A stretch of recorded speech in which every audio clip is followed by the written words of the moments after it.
Hello and welcome to today's video where we will be going hands-on with the newly licensed weight loss medicine Mounjaro. We'll be answering all of the most common questions with how to use the pen, but also touching upon the key differences between this pen and the already existing weight loss medicines that we've all seen, such as Saxenda, Ozempic and Wegovy. We are based in the United Kingdom, so all of the information that we will be sharing today is from the UK, so double check that it is relevant and applicable to yourself and your location. This is the pen. Let's open it up, show you what's in the box and how to use the pen. Inside your Mounjaro quick pen box, you have your pen and you have various documentation such as the patient information leaflet. Make sure you have a little read of that just to make sure you're getting the most out of your injectable for weight loss. Pen itself, you have the dial. This does differ from previous weight loss pens in that the number that appears is a 1 to indicate that a single dose is primed. But apart from that, it's very similar. We have the needle end and we have the dose liquid in there. Make sure you always have enough liquid in there. And if you do have some additional liquid remaining after your fourth and final dose, do discard that one via your local pharmacy. What I'll do, I will attach a needle just to show you how you pop it on and a few tips to be mindful of. Mounjaro doesn't ship with stock needles, so what we do and what we would recommend is the GlucoRx CarePoint 4mm 32 gauge. We ship ours with 4 of these and they are approved by Eli Lilly. What we want to do is remove the protective cap. Hold it like that, place it towards the pen and twist clockwise until you feel a little bit of resistance. Save this outer cap as we do need that one to remove the used needle at the end. This is your protector. Make sure you do not administer a dose with that one on. We've had plenty of patients lose a dose by making that unfortunate mistake. When you want to inject the dose, make sure you see a 1 in that dose counter there.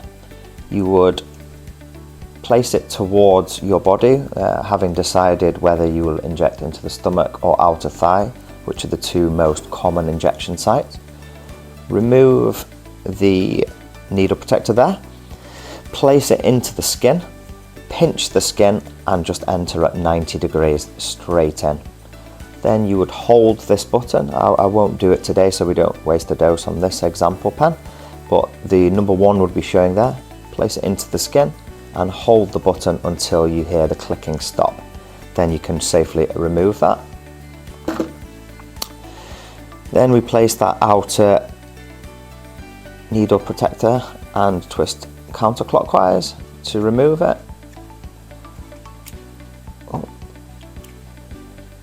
Place the protective cap on and we twist counterclockwise until the needle comes away. We always want to ensure that we dispose of used needles correctly in a sharp spin and not into general waste. Then we can place our protective cap back on and store that safely until we need it the following week.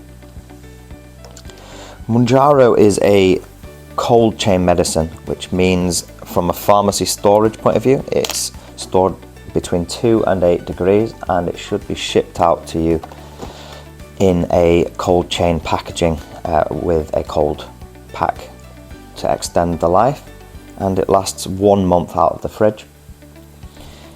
It's totally up to the patient if you want to store it inside of a fridge where it would have an indefinite shelf life, or we can store it for a month outside of the fridge.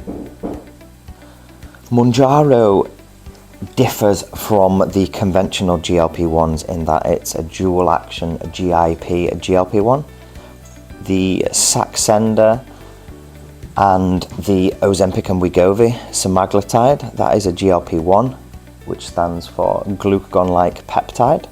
With Mounjaro entering the market in the UK in mid-February, it has ushered in the clinical trials of new medicines that may work on 3 or more gut hormones.